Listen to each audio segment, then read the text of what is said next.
Bonjour et bienvenue dans La Petite Voix continue, un épisode pour prolonger la discussion avec mon dernier invité.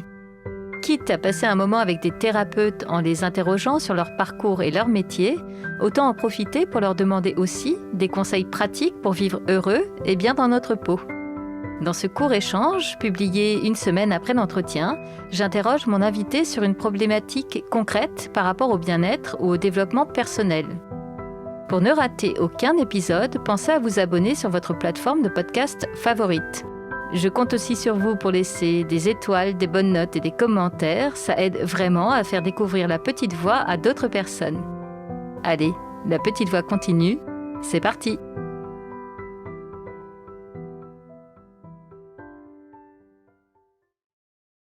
Comment mettre de la joie, des paillettes, bref, tout simplement de la vie dans notre quotidien? Où trouver l'étincelle les jours d'automne gris, les jours où le boulot, votre mec, vos enfants, vos voisins, rayez les mentions inutiles, vous saoulent? Ma belle invitée de la semaine dernière, Camille Séris, revient dans La Petite Voix avec sa bonne humeur et son optimisme pour nous inviter à respirer la joie tous les jours. Bonjour Camille! Bonjour Hervéline. Bon, on rigole parce qu'on s'y est repris un peu à deux fois pour faire l'intro. C'est pas grave, nous y sommes. Bienvenue à nouveau dans La Petite Voix. On se retrouve une semaine après notre long entretien où tu nous as parlé avec émotion et avec générosité de ton parcours et puis de la manière dont tu pratiques aujourd'hui ces massages énergétiques. Cette semaine, quand je t'ai dit, tiens, on fait un épisode bis et j'aimerais bien que tu nous donnes des conseils concrets sur un thème qui te parle, tu m'as tout de suite parlé de paillettes et d'émerveillement parce que ça, c'est vraiment ton...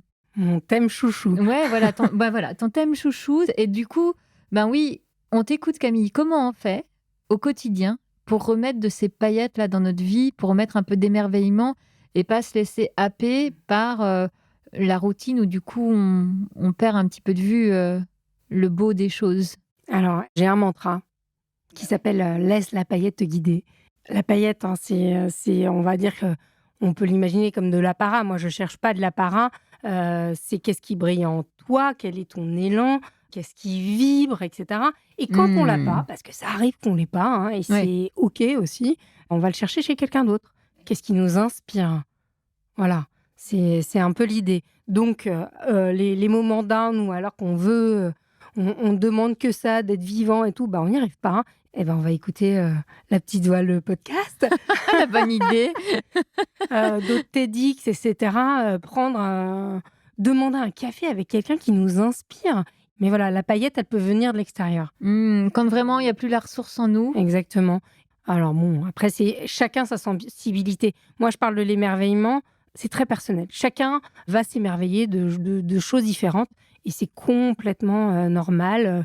Par exemple, j'adore les reflets dans les flaques d'eau. Ok. Alors moi, ça me fait ma journée, que ça met dans un état de vibration. Je suis hyper contente et je m'en souviens toute la journée. Ce que j'aime, et qui peut être effrayant, dans l'émerveillement, c'est la fugacité. Ça dure que quelques secondes. Mais dans ces 2 secondes-là, je me dis, je saisis ce que c'est d'exister, d'appartenir au tout, via le petit tout, un petit rien, même de regarder parfois une fourmi qui déplace une miette, en s'y intéressant, ça devient fascinant. On peut être émerveillé par l'intelligence et la force d'une fourmi, par exemple. Dans l'émerveillement, il y a le côté admiration. Ah oui. Et même d'effet de surprise. Ouais. Et même on va dire, de sidération. Pour moi, quand je t'écoute, l'émerveillement, c'est de la poésie. Ouais, beaucoup. Et j'adore la poésie en plus, la vraie. Alors, ça peut être la vraie pour poésie, moi, la mais poésie dans la vie. Ouais. Trouver de la poésie dans le quotidien, Hmm. ça veut dire que même quand on est au fond du seau, parce que vraiment, ça va hyper mal, je sais pas, tu vois, l'image qui me vient, c'est le petit arc-en-ciel, les pieds dans l'herbe le matin. Même quand on va hyper mal, ça, on peut le vivre et prendre. C'est fugace, tu le dis. Ça dure 2 secondes, 5 secondes. Mais ces moments-là, tu les auras volés au noir dans lequel potentiellement tu es, quoi. On peut s'exercer du petit au grand, l'infiniment petit, l'infiniment grand. Donc, je parlais de la fourmi, et après, on peut aller regarder les étoiles. Oui. Moi, l'été, quand je travaille près des montagnes, je m'allonge même sur la route. Elle est encore chaude de la journée et tout ça. Et je regarde les étoiles. Et là, ça émerveille. Et ça met une distance sur nos problèmes aussi. Oui. Et on fait partie de ça. On se sent privilégié de regarder ça. Et en même temps, on se sent minuscule. Donc en fait, l'émerveillement, il vient pas je trouve, des solutions. Justement, il n'y a pas du tout d'enjeu de performance. Il y a vraiment un enjeu de beau et de juste, c'est là à l'instant T et je le prends.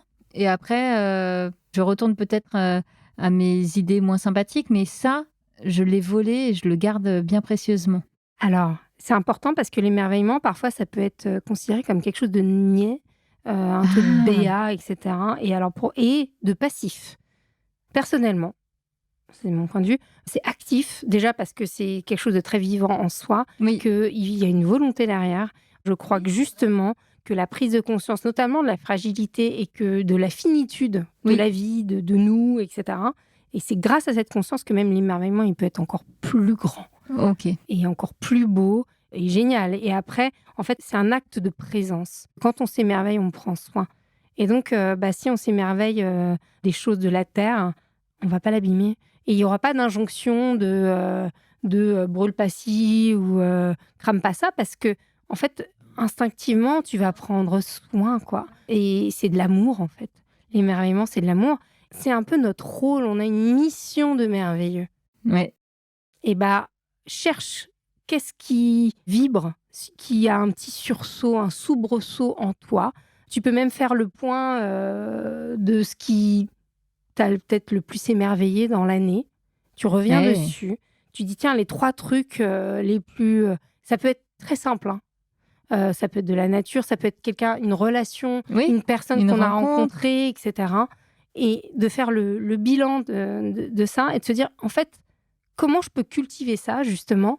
En fait, je me rends compte que mes moments plus, c'était avec des gens.